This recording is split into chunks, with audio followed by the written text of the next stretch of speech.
You know, that the relationship between business and spirituality and heart, how does it reflect Russian situation maybe?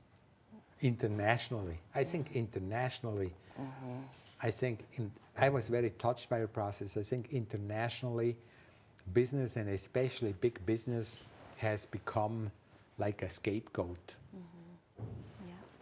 You know, like big business, in many places where you go, including big business itself, big business has a bad reputation. You know? Like even we work with some very big companies, and even in the break we talk to people, at times they voice their own doubts about big business. But it can, like, you in the newspaper, if you're a journalist, you always can write an article that beats up big business somewhere. And that's fine. Kick big business, that's great. Kick politicians, that's fine. Everybody can say, the president is no good. The president is an idiot. The president is, this is very easy.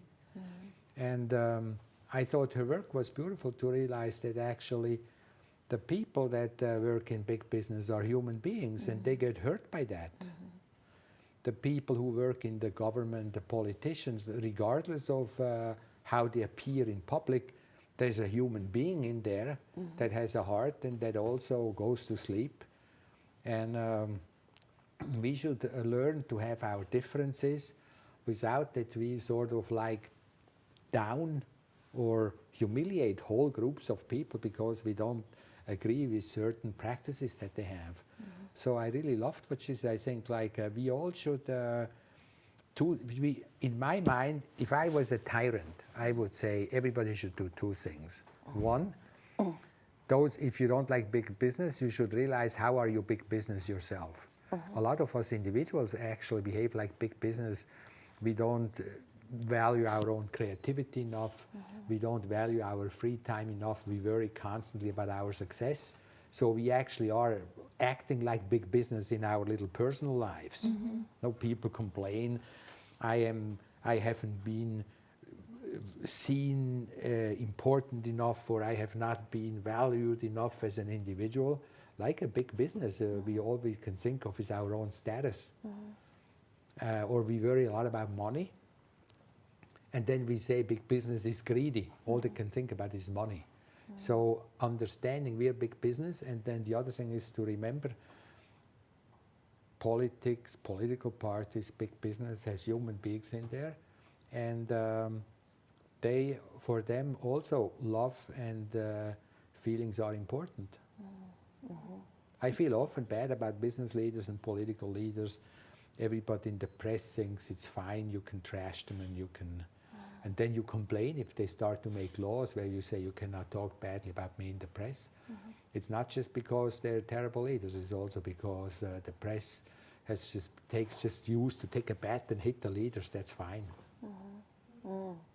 Yeah, when you say that, I realize myself that sometimes I look at businessmen and I look down at them because they're so, I think they're so like, they don't have a heart, or they're so rude or not soft enough. But yeah, but I didn't realize that I actually hurt them by that.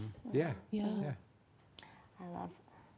I was thinking when you were speaking, I think that's what I love about both the concept of deep democracy and also the practice, because it actually shows how to find, instead of thinking I'm an isolated individual on this world and those things are out there, which also doesn't feel that good really, it shows methods where, like in that work or in the group process, how you actually can find that part outside that's disturbing inside, and how is that also happening inside of me. And it brings more of a sense of being part of the whole soup. So I really love that. I came more into psychology because I believed that psychology was finally needed to understand politics better, but I was always more interested in the collective life. We have an interest to bring the multidimensionality of process work into areas and communities that in the past have not been directly related to a psychologically oriented leadership model. So we're interested to bring process work in the area of organizational business development, politics, and generally communal life. So can I say that it's more connection between business, psychology, community, Spirituality, reality. So what do you think they could learn from each other in Russia? Well, already yesterday in many discussions with the journalists and the Russian business leaders, for example, there is not a generally accepted idea that any business, regardless how profit-oriented or, let's be mean and say, how greedy you run it, in the background has a hidden process of a larger vision and a spiritual component. Maybe it's not visible, and maybe nobody is paying attention to it. And we help companies to discover that and to enjoy it more and use its emotional strength to blossom more. That's something that the psychological and the spiritual community must learn.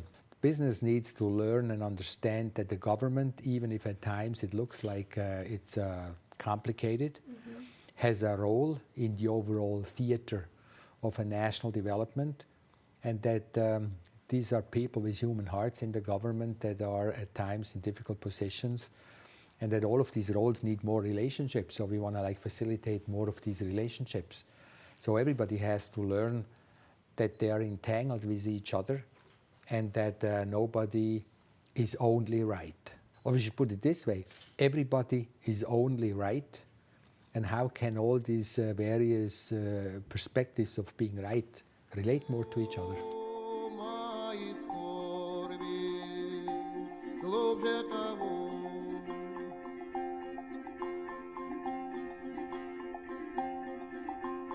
Широко, широко разлилась река, широко, широко разлилась река.